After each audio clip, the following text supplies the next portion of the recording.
This video will cover the third page of notes for the topic of dividing polynomials.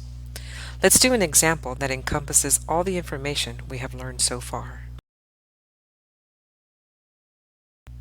Example 2 has the polynomial of p of x is equal to 2x cubed plus 5x squared minus x minus 6.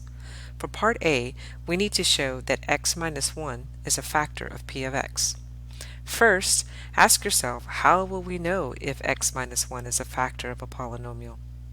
X minus 1 is a factor if, when I divide p of x by x minus 1 and the remainder is 0, then we know that x minus 1 will be a factor. So let's do some division. First, set up the synthetic division. You may see the setup in two different ways. This first way is the way I used previously. The other setup can be in this manner. Notice that this method looks very similar to that of long division. Now let's do the synthetic division.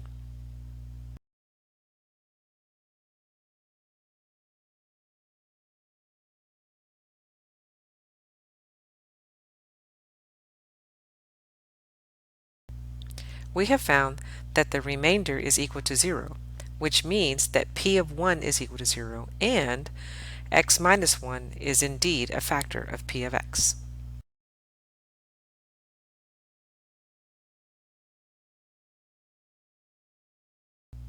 In fact, if we write the dividend as the quotient times the divisor plus the remainder, we see that p of x can equal to x minus 1 times 2x squared plus 7x plus 6.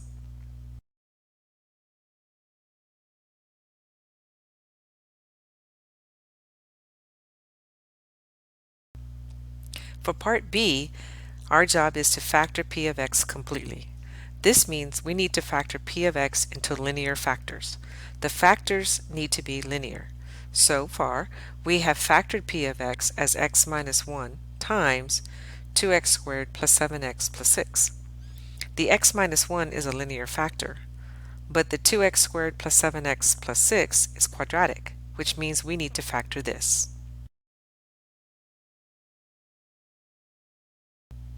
2x squared plus 7x plus 6 factors into 2x plus 3 times x plus 2, which means we can rewrite p of x as x minus 1 times 2x plus 3 times x plus 2.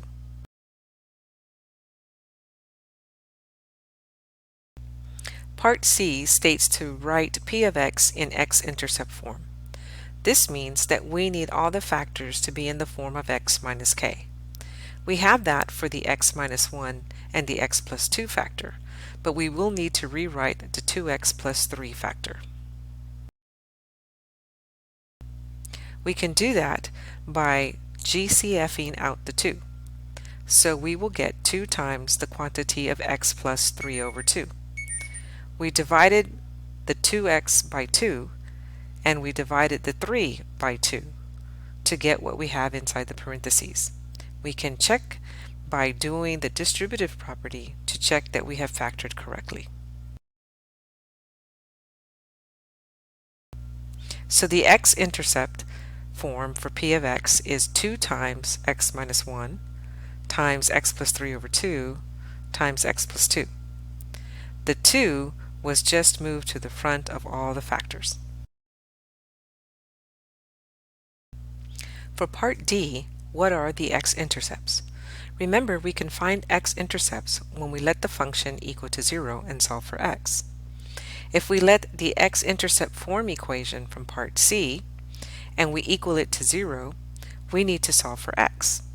Since it is in factored form, we can use the zero product property to solve for x. This means we need to set each of the factors equal to 0. From the x-intercept form, we can quickly see that the x-intercepts are the points 1, 0, negative 3 over 2, 0, and negative 2, 0.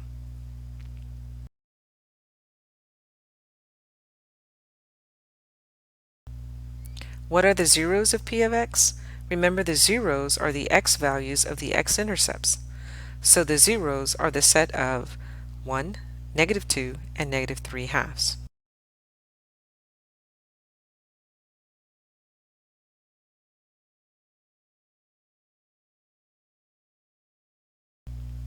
What are the solutions for p of x is equal to 0? It is the set of 1, comma, -2, comma, -3 halves. This concludes this video.